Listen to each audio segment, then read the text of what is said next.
Video शुरू करने से पहले मैं 2 टिप ज़रूर देना चाहूँगी किचन से रिलेटेड। अगर आपके स्टील के बर्तन हैं और आप स्टिकर उतारना चाहते हैं उन पे से कि ताकि निशान ना पड़े, तो उसको थोड़ी देर के लिए गैस स्टोव पे रख दें। तो उससे क्या होती है, जो स्टिकर की गम है वो थोड़ी नरम हो जाती है और ईज़िली निकल आती है। बस थोड़ा-सा आपको केयरफुली करना होगा क्योंकि बर्तन जो है ना वो थोड़ा गर्म हो जाता है, तो जिसकी वजह से ना थोड़ा गर्म लगता है। तो आप क्या करें, थोड़ा ध्यान से उसको निकालें तो निकल जाएगा। और दूसरी टिप मैं ये देना चाहूँगी कि अगर आपके पास नींबू निचोड़ने वाला नहीं है और आपको किसी चीज़ में नींबू निचोड़ना है, तो आप ग्रेटर की हेल्प से, मेरे पास छोटा ग्रेटर है, उसकी हेल्प से या फिर छन्नी की हेल्प से भी आप इजीली नींबू को निचोड़ सकते हो। तो सारे जो बीज होते हैं वो ऊपर आ जाते हैं। तो hello friends, welcome back to my channel be positive Shivanshi. तो ये मेरा शाम का व्लॉग है। हमें कहीं घूमने जाना था, तो मैं उससे पहले पुलाव बना के जा रही हूँ ताकि मुझे आकर जल्दी जल्दी खाना बनाऊँगी तो बहुत लेट हो जाएगा। तो मैं पहले ही खाना बना के जा रही हूँ। तो जल्दी में क्या बन सकता है, पुलाव बहुत जल्दी बनता है। तो पुलाव मैंने बना दिया था। और ये जो मैंने सोयाबीन है, न्यूट्री हैं, वो मैंने थोड़ी सी गर्म पानी में करके रखे, तो तब तक जब मैंने बनाए तो ये नरम हो चुके थे। उसके बाद हम आ गए थे घूमने के लिए। थोड़ी बहुत शॉपिंग की हमने, ज़्यादा कुछ नहीं ख़रीदा था। तो थोड़ा बहुत ख़रीद के हम वापस आ गए थे घर के लिए। और घर हम 9 बजे तक पहुंच गए थे। आते ही हमने पुलाव खाया। देखो खिला खिला पुलाव बन चुका था। नेक्स्ट मॉर्निंग मेरी शुरुआत होती है दाल बनाने से। तो मुझे दाल बनानी थी और थोड़ा सा मुझे आज बनानी थी मैंगो आइसक्रीम अपनी बेबी के लिए। आइसक्रीम नहीं, पॉप्सिकल बोलेंगे उसको। तो मैंने पॉप्सिकल बनानी थी मैंगो की, तो वो मैंने करके रख दी क्योंकि मेरी बेटी को बहुत पसंद है और इस तरीके से फ्रूट भी उसको मिलता रहता है, तो मुझे अच्छा लगता है उसके लिए कुछ ना कुछ ऐसे बनाना। तो यहाँ पर मैंने पॉप्सिकल के लिए मैंगो और दूध को जो मैंने ग्राइंड किया था वो मैंने इसमें डाल दिया था। उसके बाद मुझे थोड़ी सी चटनी बनानी थी क्योंकि आज मुझे इडली बनानी थी। तो चटनी के लिए मैंने प्याज, टमाटर और हरी मिर्च, लाल मिर्च को मैंने थोड़ा सा घी में भूना और उसको ठंडा होने के लिए रख दिया।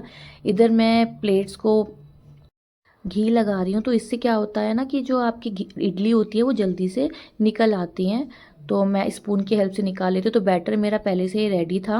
तो सूजी, दही और पानी से मैंने सिर्फ बैटर बनाया। तो उसमें ना कोई मैंने नमक डाला और मैं उसमें राई डालना भी भूल गई थी, तो वो मैंने रखा था पहले से ही 20 मिनट के लिए। उसके बाद मैंने इसमें इनो डाला और इनो डालते ही आपको एंटी क्लॉकवाइज या क्लॉकवाइज एक ही डायरेक्शन में घुमाना है। घुमाने के बाद मैंने उसको डाल दिया था इडली में। इडली के जो साँचे हैं उसमें डाल के मैंने उसको स्टीम होने के लिए रख दिया था। और मेरी जो ऊपर वाली जो इडली होती है वो हमेशा फूली फूली बनती है, पर जो नीचे वाली होती है वो पता नहीं क्यों बैठ जाती है। यहाँ पे मेरी दाल पक चुकी थी, तो मैंने मेरे बेटे के लिए भी उसमें से दाल निकाल दी थी और मैंने सिर्फ इसमें जीरा और राई से ही आज तड़का दिया है। इसमें कोई प्याज टमाटर कुछ नहीं डाला। तो ऐसी दाल भी अच्छी लगती है जब कभी कभी नहीं समझ में आता क्या बनाए। तो इधर मसाला ठंडा हो चुका था मेरी चटनी के लिए। तो मैं काढ़ा चटनी बना रही हूँ इडली के लिए। वो बहुत अच्छी लगती है मुझे, सांभर से ज़्यादा अच्छी इडली के साथ काढ़ा चटनी लगती है। तो इधर मैंने इसको तड़का मारा है राई के साथ और कड़ी पत्ता और मिर्च के साथ और नमक, इसमें और कुछ नहीं है बस। और बहुत टेस्टी लगती है ये। तो ऊपर वाली इडली मेरी सॉफ्ट बन जाती है, बट नीचे वाली पता नहीं क्यों चिपक जाती है। मुझे आप ज़रूर बताना कि ऐसा मेरे साथ क्यों होता है, प्लीज़ कमेंट में ज़रूर बताना। तो ऊपर वाली बहुत अच्छी बन चुकी थी और मैं राई डालना भूल गई थी, तो मैंने ऊपर से राई डाल दी थी। तो अच्छी लगती है इस तरीके से भी, अगर ऊपर से राई डली है तो क्रंची क्रंची टेस्ट आता है।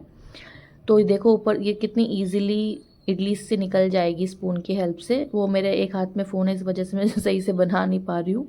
बहुत अच्छी तरीके से निकल जाती है और नीचे वाले भी बहुत ईजिली निकल आई थी, बस थोड़ा सा वो बीच में से दब जाती है, ये देखिए। तो मुझे ज़रूर बताना कमेंट में मेरे साथ ऐसा क्यों होता है, मेरे साँचों में ही दिक्कत है या क्या दिक्कत है। पर हाँ, ये बैठ जाती है क्योंकि साँचे इसके नीचे ही आते हैं डायरेक्ट। इधर हस्बैंड का टिफ़िन पैक हो चुका है, मैंने दूध पी लिया था और इडली भी खा ली थी। तो ये मेरी मॉर्निंग रूटीन ख़त्म। उसके बाद शाम को फिर देखो कितने सारे कपड़े हो गए थे। ये मुझे आज फ़ोल्ड करके रखने थे, तो मैंने आज फ़ोल्ड करके रखे जल्दी जल्दी। और बहुत काम हो जाते हैं दिन में, पता ही नहीं चलता है बच्चों के साथ दिन कहाँ निकल आता है। तो ये भी मेरे हो चुके थे। फिर मैं आ गई थी दोबारा से किचन में। मैंने बनानी थी आज पनीर की भुर्जी। तो पनीर की भुर्जी बनाई और वो खाई और ठीक ठाक बन गई थी, अच्छी बन गई थी। और तो पनीर की भुर्जी भी जल्दी रेसिपी बन जाती है। तो अगर आप बच्चों के साथ हैं तो क्विक रेसिपी आपको पता होनी चाहिए कि क्या क्या बना सकते हो। इधर बन रही है अरबी की सब्ज़ी। तो मुझे अरबी बिल्कुल पसंद नहीं है, लेकिन मैंने थोड़े अलग तरीके से ट्राई करी है। ये क्रिस्पी अरबी मैंने बनाई है। इसमें एक आलू भी काट के डाला है। तो एयर फ्रायर करके अरबी को, उसके बाद मैंने इसको सिर्फ राई में और हल्की सी अजवाइन में मैंने इसको ऑयल के साथ फ्राई किया है। बहुत टेस्टी लगती है। अगर इसकी रेसिपी चाहिए होगी तो मैं अलग से वीडियो बना दूंगी। तो इसकी रेसिपी के लिए आप प्लीज़ मुझे कमेंट में ज़रूर बताना कि आपको चाहिए कि या नहीं चाहिए। बट बहुत, सच में बहुत टेस्टी लगी थी ये, क्योंकि मुझे अरबी बिल्कुल पसंद नहीं है, मेरी बेटी भी नहीं खाती, तो मैंने अपनी बेटी को भी आलू बोल के, कि आलू है तो आलू बोल के उसको खिला दी थी और उसको बहुत अच्छी लगी थी। तो अगर इसकी रेसिपी चाहिए होगी तो प्लीज़ मुझे कमेंट में ज़रूर बताना। तो मेरी पनीर भुर्जी तैयार है, मेरी केले की सब्ज़ी भी तैयार है। फिर उसके बाद मैंने किचन में बहुत सारे काम थे, मेरे बर्तन करने थे, किचन साफ़ करनी थी, अपने बेटे की बॉटल्स बॉईल करनी थी। तो जब खाना वाना सब कुछ हो गया तो मैं दोबारा किचन में आ गई थी।